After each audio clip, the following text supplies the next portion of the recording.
We were down to $47 in checking, a broken juicer in the sink, and a notebook that said Dream Fund, $0. Yeah, that was month 11. Not exactly the picture of entrepreneurial success, was it? The plan, though, it had sounded so simple, so right, when we sketched it on a park bench after work, fueled by lukewarm coffee and big dreams. 1 year, that was the timeline. 1 year to get 3 small, sustainable income streams running, print-on-demand designs, a dive into indie publishing, and a weekend print shop at the farmer's market.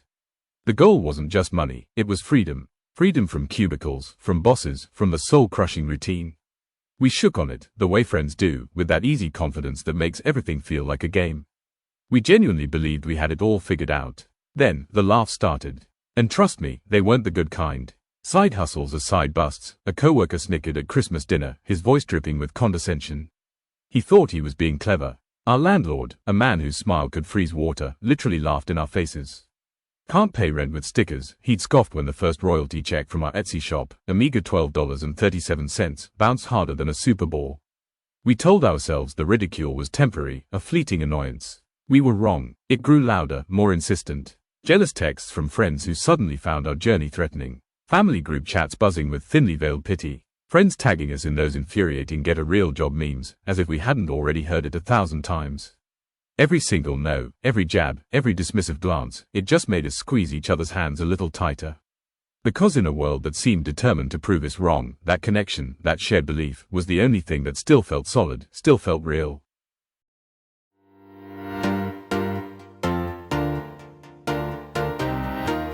Somewhere between the stack of impending eviction notices and those desperate 2 a.m. uploads, hunched over a flickering laptop screen, our friendship did something unexpected. It cracked open, not under the pressure, but because of it. And what it revealed was something neither of us had rehearsed, something profound and undeniably true: love. This isn't one of those glossy, how we made 6 figures fast flexes you see plastered all over social media. This is the messy, unvarnished story of how 18 months of very public failure, countless private tears, and a stubborn, almost insane, persistence forged a love that isn't just strong. It's a love that can't bend, because it was born in the fire. So, she'd said, picking at a loose thread on her worn jeans, her voice unwavering despite the visible tremor in her hands. We pivot. And pivot we did. We pivoted straight into a niche humor shop, focusing on funny, relatable designs for introverts. It felt clever, fresh. That one died quietly at month 4, not with a bang, but with a whimper of 0 sales and a stack of unsold inventory. Each product that didn't sell felt like a punch to the gut, and our meager savings evaporated with terrifying speed. Every trip to the ATM felt like a gamble, a desperate hope that there would still be something left. My parents, bless their worried hearts, offered to cover our rent if we'd just quit the hobby and go back to our respectable, soul-crushing jobs. I almost took the check. The shame was a bitter pill, but the gnawing fear of homelessness was worse. I remember the weight of the paper in my hand, the sheer relief it promised. I was in the restroom, staring at my gaunt reflection, trying to convince myself it was the smart, responsible thing to do. When I came out, she was standing there, the check in her hand, ripped precisely down the middle. It was the first time I'd ever seen her truly angry, her eyes blazing with a fierce, protective fire. "We are not taking bail money," she hissed, her voice low and dangerous. "Not when we haven't even had a real fight yet." She meant a real fight with each other, a fight that might signify the end. I laughed, a raw, choked sound that was more exhaustion than genuine humor. "We might have to choose between pride and eating," I'd managed, the words tasting like ash. "Pride tastes better," she shot back, half joking, half dead serious, her chin lifted defiantly. And in that moment, I knew we weren't just friends anymore. We were co-conspirators. By May, the notebook, our sacred dream fund ledger, screamed minus $1,200. We weren't just broke, we were bleeding. The fridge was a desolate landscape of condiments and stale bread. We started eating rice and whatever forlorn vegetables were clinging to life on the grocery store's old rack. Date night, once a lavish affair, transformed into free museum evenings. We'd walk hand in hand through echoing halls, past ancient sculptures, whispering about which piece we'd buy once we finally made it. It sounds romantic now, but then, it was born of pure necessity, a way to escape the suffocating walls of our apartment without spending a dime. Funny thing, though, when you're that broke, time becomes the only currency you have left. And we spent it. Every Saturday, we'd set up camp at the local library, poring over self-publishing case studies. We learned about the hidden world of romance novellas, about specific tropes that could earn surprising page read royalties. Both of us, secretly, had been devouring romance novels since high school. It was our guilty pleasure, our escape. Let's try Friends to Lovers, she'd suggested one afternoon, her finger tracing a genre tag on a dusty library book. My ears heated. Kind of our brand anyway, wouldn't you say? I mumbled, trying to play it cool, but my heart was doing a little jig. The subtext wasn't lost on either of us. We wrote in bursts, fueled by cheap coffee and sheer adrenaline. Her fingers flew across the keyboard, bringing characters to life, weaving emotional tapestries. I, the spreadsheet nerd, found my rhythm in outlining, structuring the plot, ensuring the emotional beats landed just right. It was a dance, a seamless collaboration. We shipped a 28,000-word novella at 3 a.m., bleary-eyed but buzzing with nervous energy, and hit publish. The next day, it sold 2 copies. One to my mom, one to hers. We laughed ourselves sick, a mixture of despair and sheer absurdity. But something had shifted. We'd created something together, really created it, from the ground up, pouring our hearts into every word. And that felt more intimate, more profoundly connecting, than most of the dates we'd had with other people. It was a bond forged in shared vulnerability and creative passion. On that fragile high, we marched into month 6. The ridicule hadn't faded, not one bit. If anything, it had just found new targets. Our book's cheesy cover, our ridiculously earnest pen name, the scathing 1-star review that called our writing derivative drivel.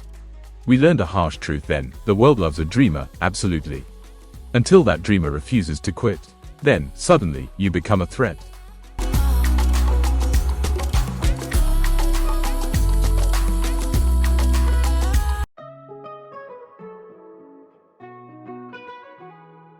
July. The air in our apartment hung heavy and still, thick with the kind of oppressive humidity that makes you feel like you're breathing soup. Our ancient AC unit had wheezed its last, leaving us to wilt in the stifling heat. Book pages, stacked precariously in the hallway, curled at the edges, a visual metaphor for our slowly deteriorating morale. Our romance novella, the one that had felt like a lifeline, was stuck at rank 300,000. That's essentially invisible in the vast ocean of online books. She woke up one morning, her face pale, her eyes heavy with a question that hung in the air like the humidity itself. Are we wasting our lives? I had no answer. The silence that followed was deafening, filled only by the distant drone of city traffic and the frantic thumping of my own heart.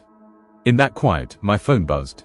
It was her brother. He'd texted her a job opening, a corporate role, stable, with a salary number bigger than both of our combined college debts. It was a lifeboat, shiny and tempting, pulling up right alongside our rapidly sinking ship. She handed me the phone, her hand trembling slightly. Her gaze was searching, hopeful, but also tinged with a desperate plea. You want me to take it, right? I looked at the digits, the promise of security, the end of the constant anxiety. I thought about our empty fridge, about the escalating bills. I thought about pride, that stubborn, irrational thing that had kept us going. But then I thought about her.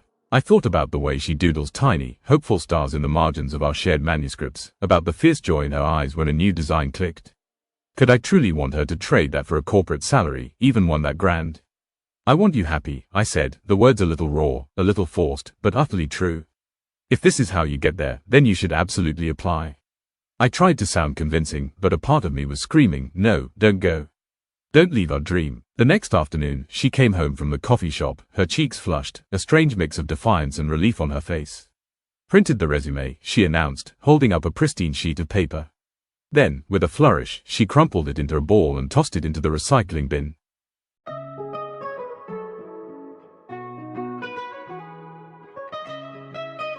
My breath, which I hadn't realized I'd been holding for an entire week, finally exhaled in a long, shaky sigh. Why not? I managed, my voice thick with unspoken gratitude. Because, she said, her eyes locking onto mine, a renewed fire in the depths, I'm not done proving 'em wrong.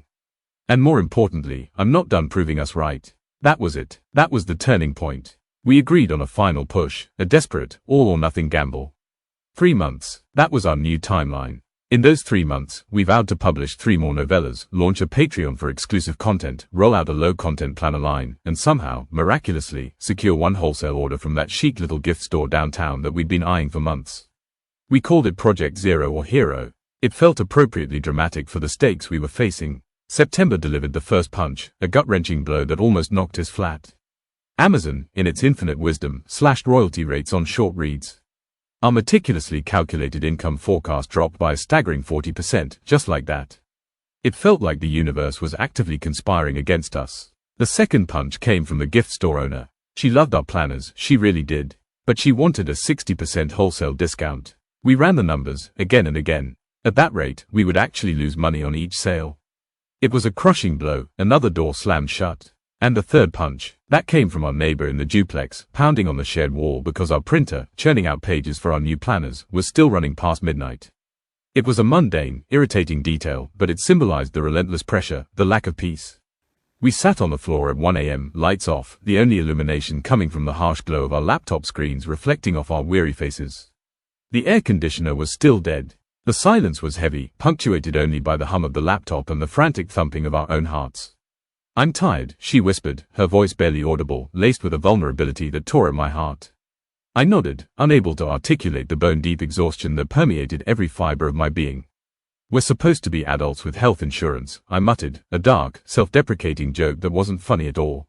She leaned her head on my shoulder, her body a dead weight, but a comforting one. "If we quit," she asked, her voice barely a breath, "what's left?" I swallowed hard, the word catching in my throat. Us. The word hung there, in the oppressive heat and the flickering light, like a promise neither of us had dared to say aloud before.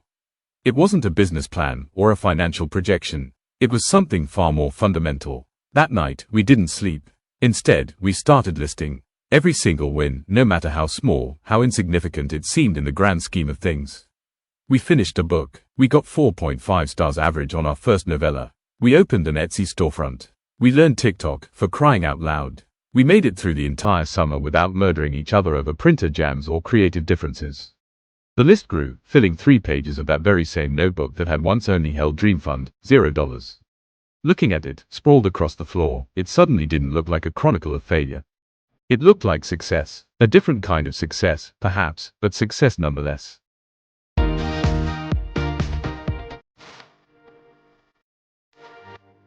Morning light finally hit the blinds, painting stripes across the messy room. We still had nothing in our wallets, not a cent more than before. But something inside us had shifted. Something quiet, resolute, and iron-hot had risen from the ashes of our despair. We wiped our eyes, shed a look of grim determination, and rewrote the plan one more time. Our new strategy, longer novels. We'd bundle them, create a series, and then, when the entire series was ready, we'd send them to BookBub, hoping for a 99-cent featured deal. It was a Hail Mary pass, a gamble of epic proportions. It meant writing 80,000 words in 30 days. 80,000, that's a full-length novel, in a month, on top of everything else. We divided the beats like seasoned warriors. I took Act 1, building the world and setting the stage. She took Act 3, crafting the emotional climax and the satisfying resolution. We'd meet in Act 2, weaving our narratives together, ensuring a seamless story. That month, we wrote everywhere. At 5 a.m. before the day job, stealing moments in the office parking lot during lunch, late into the night with industrial-strength caffeine and Taylor Swift blasting through our headphones. On day 31, exhausted but exhilarated, we hit publish on Book 1 and Book 2 of our new Steel and Stoneheart series. And then we waited, and waited, and waited. Nothing happened. The digital silence was crushing. We held each other in the dark, whispering mantras we'd concocted in our sleep-deprived haze. Trust the process. Love the process. Be the process. Outside, the world kept laughing, oblivious. But inside, something quiet and truly unbreakable took shape, solidifying with every passing moment of shared uncertainty. October 3rd. I was in the kitchen, meticulously scrubbing a peanut butter jar, trying to get every last sticky bit out so we could return it for the measly 50-cent deposit. Yes, we were still that desperate. It was a humbling, almost absurd, daily ritual. Suddenly, the front door burst open. She stood there, phone raised like a sacred artifact, her eyes wide with a mixture of disbelief and pure, unadulterated joy. "Look," she practically shrieked, her voice cracking with emotion. BookBub. They had accepted our 99-cent deal. The email subject line, simple yet profound, seemed to sing with the promise of salvation. Featured deal approved. We stared at each other, then at the phone, then back at each other, a silent explosion of relief and euphoria. We hugged so hard, so tight, that her phone clattered to the floor, forgotten. It was the moment we'd been waiting for, the whisper of hope finally turning into a roar. The promotion went live on a Sunday. We barely slept that night, refreshing the KDP dashboard every few minutes, watching the numbers tick up, slowly at first, then with increasing speed. By Monday morning, it was almost unbelievable. We'd sold 8,400 copies. 8,400. And made $2,100 in royalties. We stared at the KDP dashboard, then at each other, then up at our dusty ceiling fan, half expecting it to start raining money too. It was real. It was actually happening. The next week felt like a dream. That boutique grocery store downtown, the one that had initially turned us down, called. They wanted to stock our planners. Not just a few, but a significant order. The sales from that single wholesale deal covered our rent arrears, the ones that had been hanging over our heads like a guillotine for months. The relief was immense, a physical weight lifting from our shoulders. In that same miraculous 14-day period, our Patreon crossed the 100 patron threshold. 100 people paying us monthly for printable bundles we used to give away for free on Reddit, just hoping for a shred of attention. It was validation on a whole new level. We paid off the credit card with the highest interest rate, the one that had been a constant source of stress. Shredded the statement, and then we cried. Not tears of sadness, but of exhaustion, of gratitude, of pure, unadulterated relief.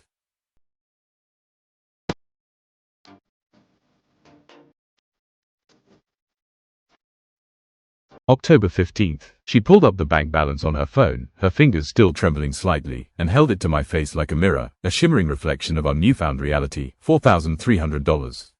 $4,300. I don't remember green numbers, I said, my voice thick with emotion, a disbelieving laugh bubbling up from deep inside. It had been so long since our bank account had seen anything but red. She laughed, a sound like sunlight, warm and bright and utterly infectious. It was the most beautiful sound I'd ever heard. We celebrated by buying 2 overflowing grocery bags of proper food. Not the discount rack, not the bruised vegetables, but fresh, vibrant ingredients. We cooked chicken tikka masala, a dish we hadn't been able to afford in ages, and ate it on our tiny balcony, under a sky that, for the first time in what felt like forever, looked friendly and full of promise. That night, she leaned against the railing, gazing out at the twinkling city lights. Maybe, she whispered, her voice soft with wonder, maybe we're not completely crazy after all.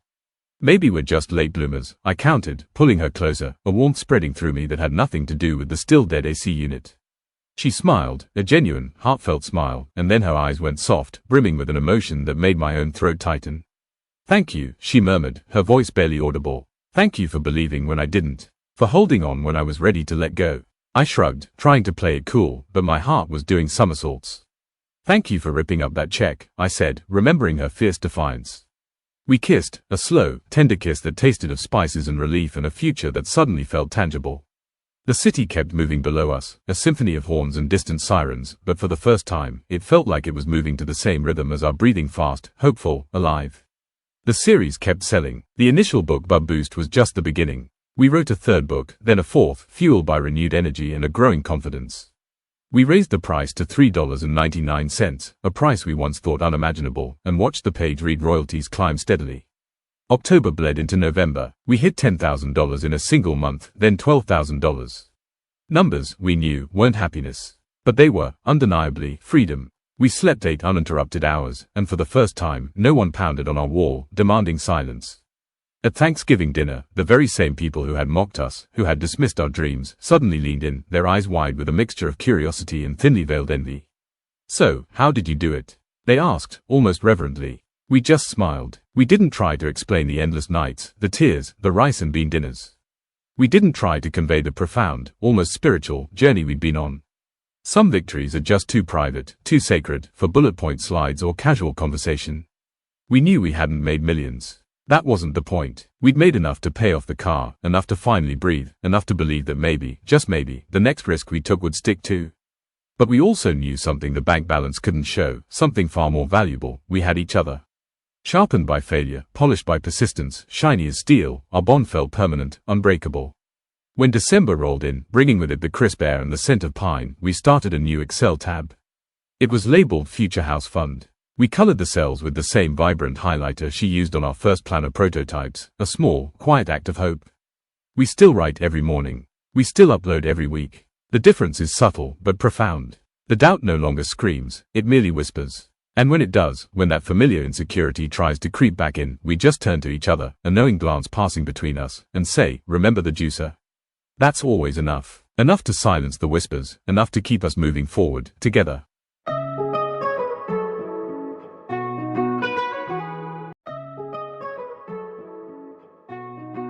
Money changed the logistics, sure. It meant we could buy better coffee, pay for an editor, and replace the broken juicer. But it didn't change the fundamental language between us. We still argued, passionately, over plot holes that threatened to derail a character arc or the precise wording of a blurb. We still raced to see who could finish a scene faster, a playful competition that spurred us both on. But now, those arguments ended with forehead kisses and whispered apologies, a deeper understanding of our shared goals. And the race. That always ended with shared victory laps to the coffee pot, a quiet acknowledgement of our intertwined success. On a glorious Saturday in January, barely a year and a half after our napkin plan, we hit a new milestone: 100,000 paid page reads in a single month. 100,000. It was a number that felt almost mythical. I printed out the achievement, carefully, reverently, wrapped it in one of our new, beautifully designed planner covers, and presented it to her. She opened it, her eyes widening, and laughed, a soft, disbelieving sound. Then, she went quiet, her gaze fixed on the printout, a wave of reflection washing over her face. "Wasn't that long ago we were counting pennies," she murmured, her voice tinged with wonder. "Now we're counting commas," I said, a playful jab, but also a profound truth. She set the paper down, her eyes lifting to mine, suddenly serious. "I've been thinking," she began, her gaze steady, unwavering, the same gaze she used to reserve for dissecting complex spreadsheets. "Dangerous hobby," I teased gently, trying to lighten the moment, but my heart had already started to pound. I could sense a shift, something big coming. She rolled her eyes, a familiar gesture that always made me smile. But then, her expression softened, becoming vulnerable, almost shy. "No," she corrected, her voice firm. "I want to date you. Like, proper date you. Restaurant reservations, slow dancing, awkward first kiss on the doorstep kind of dating." We skipped that part, didn't we? My heart stumbled over itself, a chaotic drum solo in my chest. Skipped that part. We'd been too busy fighting for survival, too consumed by building a dream from nothing. The idea was so utterly charming, so perfectly us. So we did. We scheduled a first date, like actual strangers, on a Thursday night.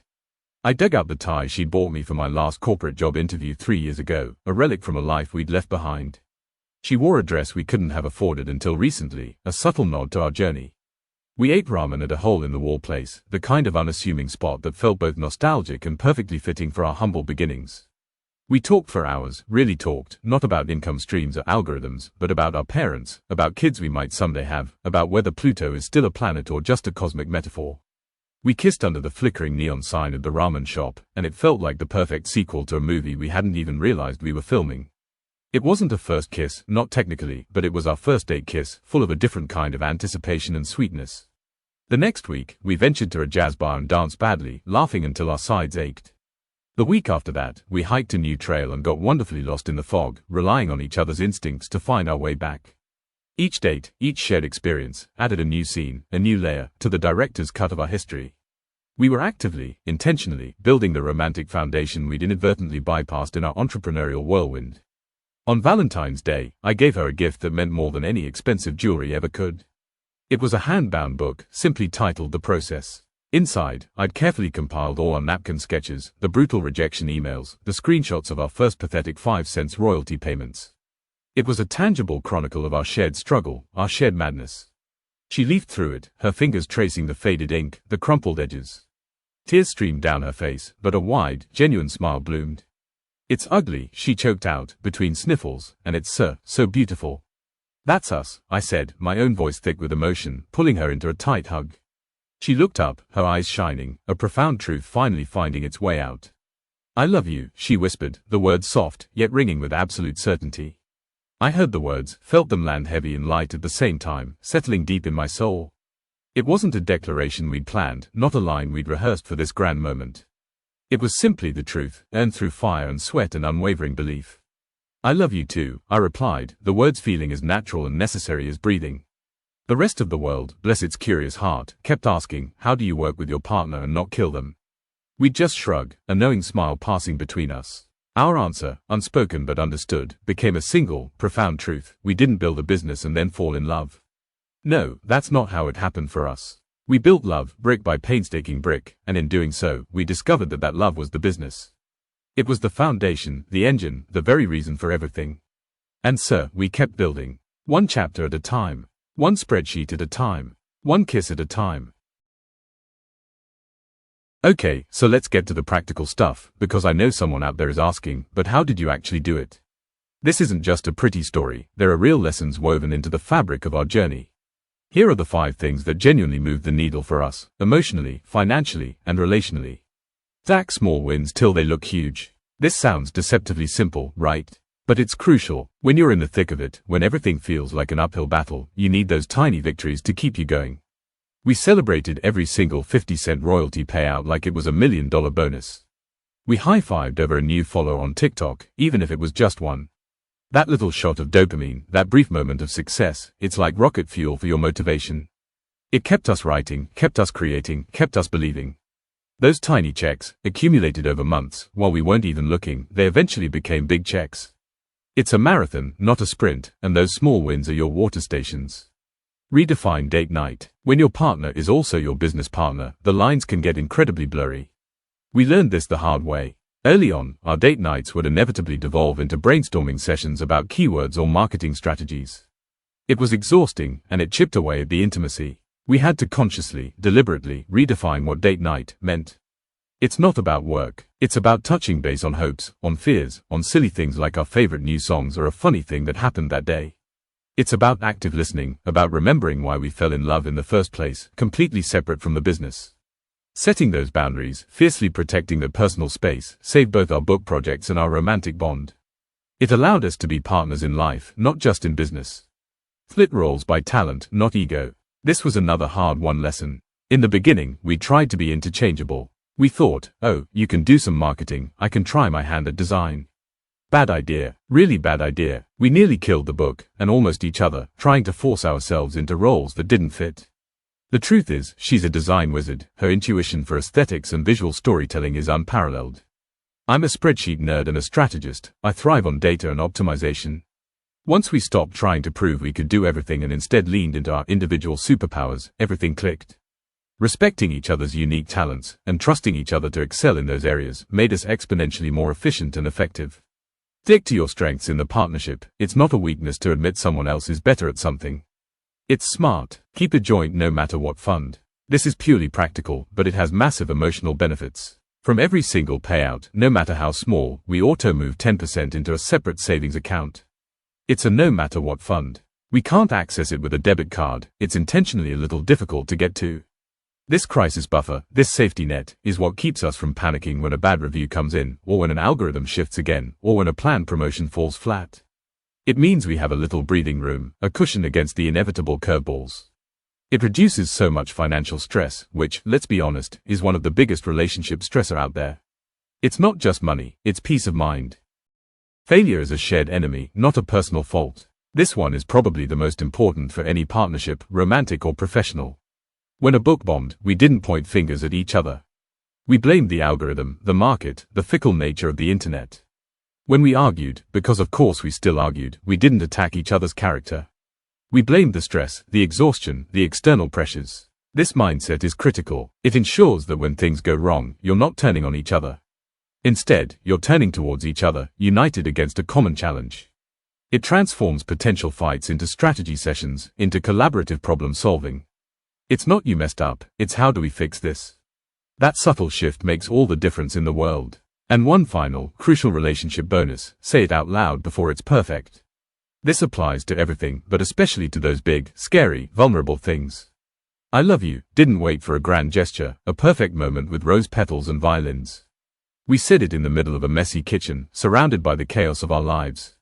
And that rawness, that unpolished truth, made it so much more real. Don't wait for the perfect time to express gratitude, to apologize, to share a fear, or to declare your love. Say it now, say it often. We still fight, don't get me wrong. Over commas in blurbs, over who left the printer cover open, over the optimal way to load the dishwasher. But now, the fight itself is just part of the process. It's a dialogue, not a battle, because we know, deep down, that we're on the same team, forged in the same fire. If you're sitting in a basement apartment right now, maybe your doorbell's broken, your mom's texting you job ads every day, and your friends are still laughing at your little Etsy shop, this message is for you. This one's for the dreamers who are tired, who are scared, who feel like they're shouting into the void.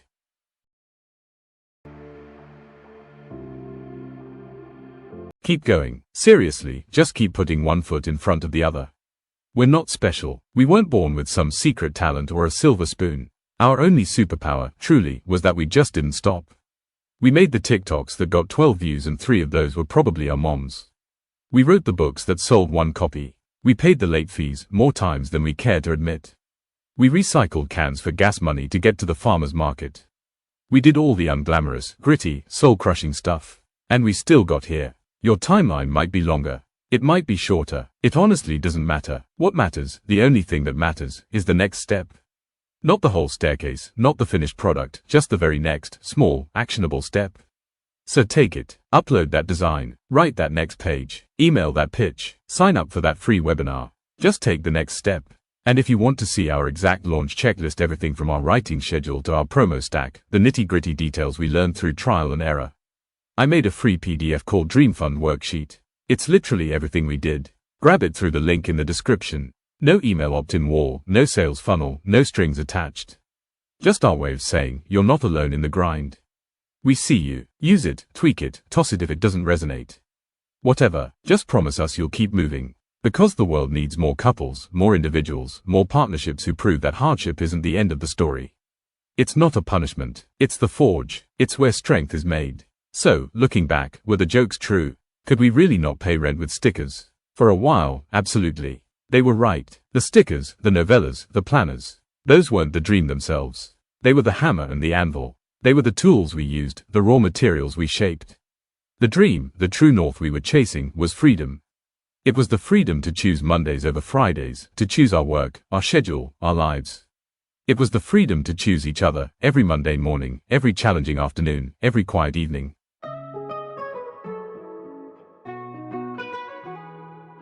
18 months ago, we were strangers to our own courage. We doubted ourselves, doubted our abilities, doubted our sanity. Now, we wake up, make coffee, share a kiss, open our laptops, and build something that is undeniably, beautifully, ours.